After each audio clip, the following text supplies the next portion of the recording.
According to MedPage today, 1 in 5 adult Americans smoke. This is the equivalent of about 45 Americans that smoke on a daily basis. People smoke for different reasons. One huge reason people smoke is to get nicotine from tobacco into their bodies. Keep in mind that smoking is not the only way to introduce nicotine into the body.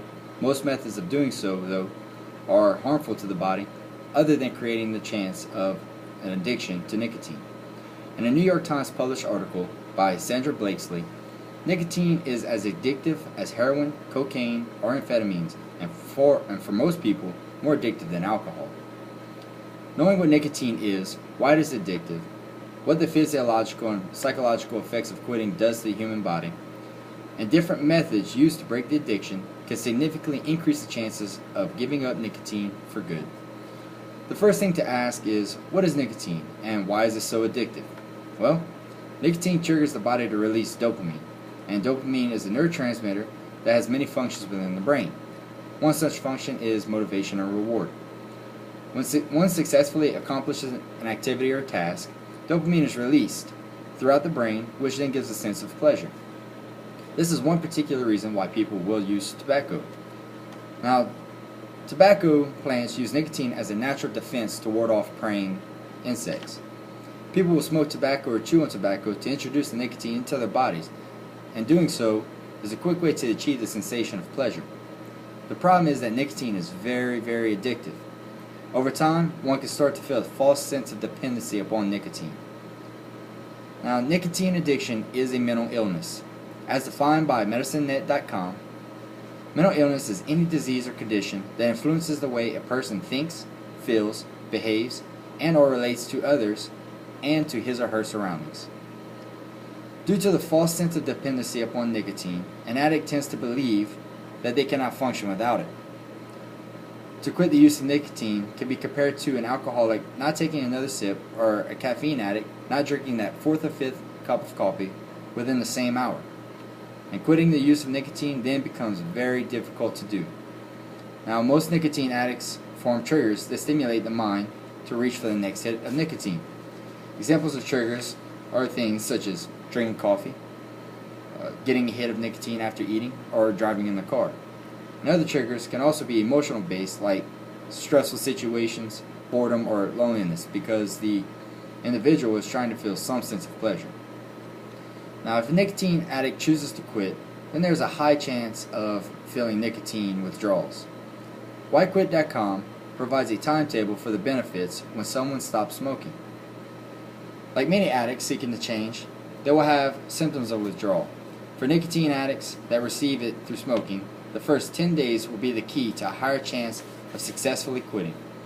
The first day a person stops smoking, the body quickly starts to repair itself. And only 6.25% of your bloodstream will contain nicotine after the first day. You see here, nicotine breaks down very quickly within the body.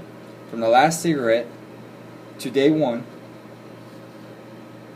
goes from 100% nicotine in the bloodstream and drops all the way down to 6.25%. And the next day, 3.125%. And then on day 3, your body is completely rid of nicotine throughout. Now, anxieties will fade over time, and after weeks will possibly be gone. On day 2, damaged nerve endings will have started to heal. Sense of smell and taste will return to normal, and food and drink will be that much more pleasurable. And anger and irritability will peak.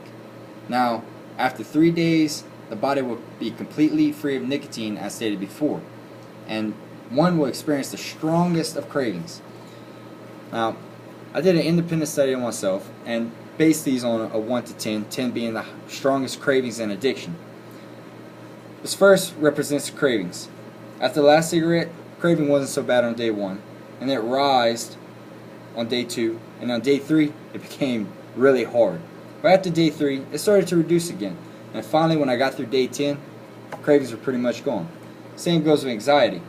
Anxiety of quitting smoking, because you have that false sense of dependency that you may not be able to function. From the last cigarette down to day 1, it decreased.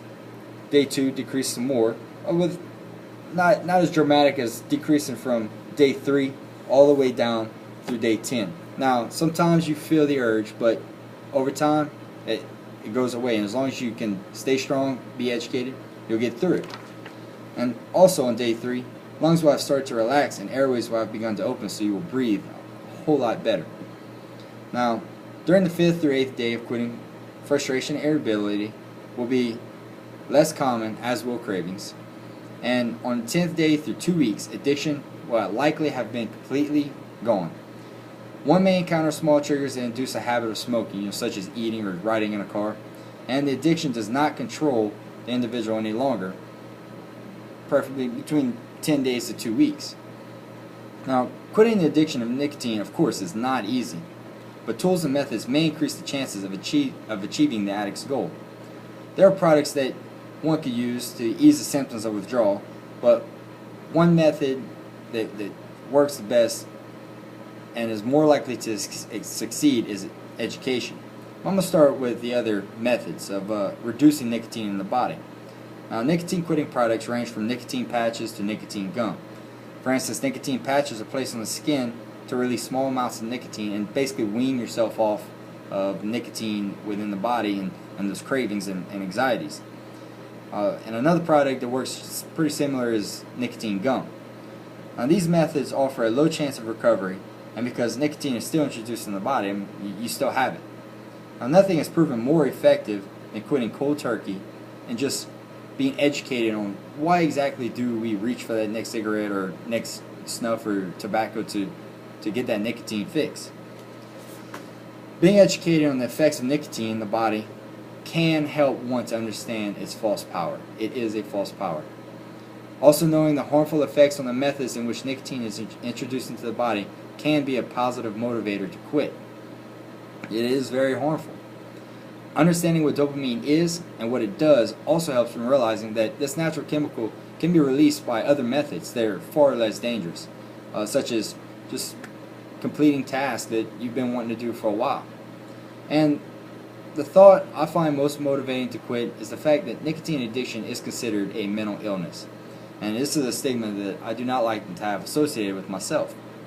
So remember, nicotine is very addictive, and I can personally vouch for that. I've started smoking 4 years ago because I realized it was a quick way to get a sense of pleasure when I was having a hard time. But nicotine, because of how addictive it is, I just kept smoking. I remember I recently quit over a month ago, and I feel so much better. And I start to remember how I was before I even started smoking, just the self-motivation I had and the self-drive, and that was my sense of pleasure.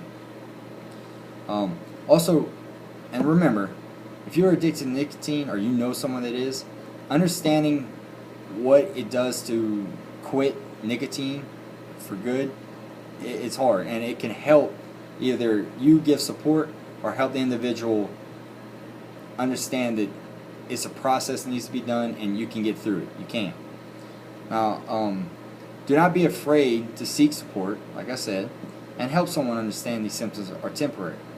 And to be free from the addiction can be done, and it is very rewarding. It is a complete 180-degree change towards a better life, and you see the world in a whole different light, and things just look that much better. So, good luck, and thank you.